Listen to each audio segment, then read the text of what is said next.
everyone. My name is Maria Kanaka Luna. My former W number was W63387. So I just want to tell you guys a little bit about my journey of redemption. I was a former juvenile lifer. I spent 23 years incarcerated. The first 17 and a half years, I just didn't care because I didn't think I was able to ever get out. And I was too busy blaming everybody why I was in there and not really taking a good look at myself. It didn't take until my father passed away in 2010 that I needed some kind of help. And my counselor at that time was like, "You need help. I'm going to send you to a substance abuse program." I'm like, "God damn, okay." So I went there and it taught me a little bit of something. And it taught me actually a lot. However, I figured as long as I'm not using or selling drugs, it's okay. But I was still in my behavior because I was still selling tobacco and cell phones. And then when VSPW closed, I really realized that I was institutionalized, and because I considered VSPW my home. I didn't know that I really felt so comfortable there that I didn't want to go anywhere. So when I went to CCWF, I was like really sad. But at the same token, I was like trying to ego trip with other lifers in there, because they had this thing where it's VSPW girls versus CCWF girls, which is, now that looking back, is dumb. So I did one more thing in there just to show somebody that I could, hey, I'm the man. Got me a gang of tobacco in there and a few cell phones. But when it all came in, it didn't make me feel any better. Because at that time, at that point, matter of fact, I realized that I'm going to have to start all over again. And this time, I'm going to have to pay for people to really like me and be loyal to me. And that just made me sad even more because I was tired of that life. I mean, the only real friends that I had was I can count on this hand, and we all separated. So, I started reading my Bible more, but I didn't want to ever go to those churches because I felt like it was crazy. And then I saw a sign up for the OMCP program, which is a offender mentor certifying program, to become a certified SUDT counselor. And you know what? I got accepted in it. And when I got accepted in it, I had a grueling, intense experience, because before you could even start studying or shadowing anyone, we had to go through the substance abuse program again. And this time I had to take it all the way serious, which means I had to actually look at my internal self. I had to look at what I actually did, not just looking at the trauma that was done to me, but what I did to other people after I grew up. Because I learned that when you're a child, it's not your fault, but once you become an adult, it is your fault.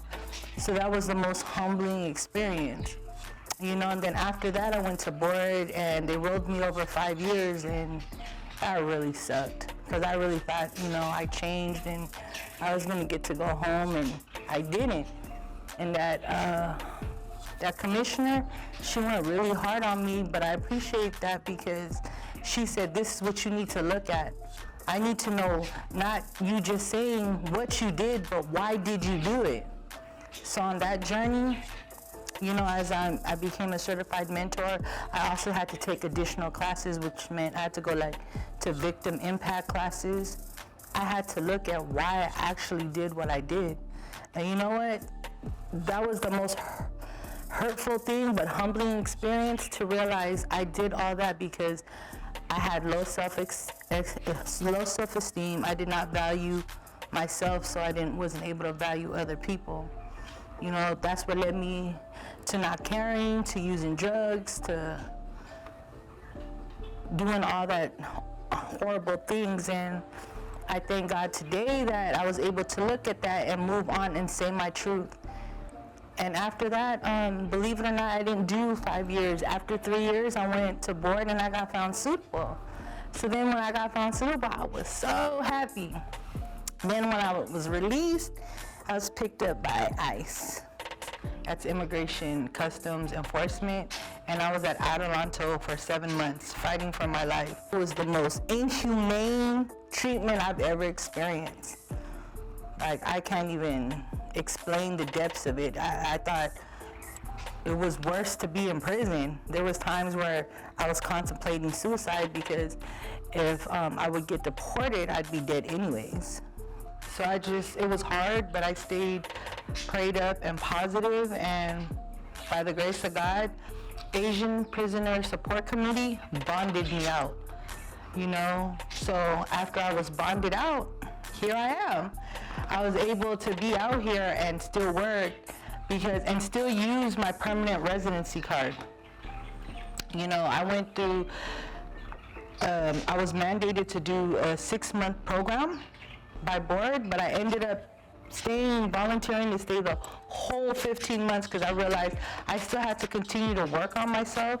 I guess there's a never-ending story of healing. I believe if a person says they're healed, they're back in denial. Because no, it's an ongoing thing even today.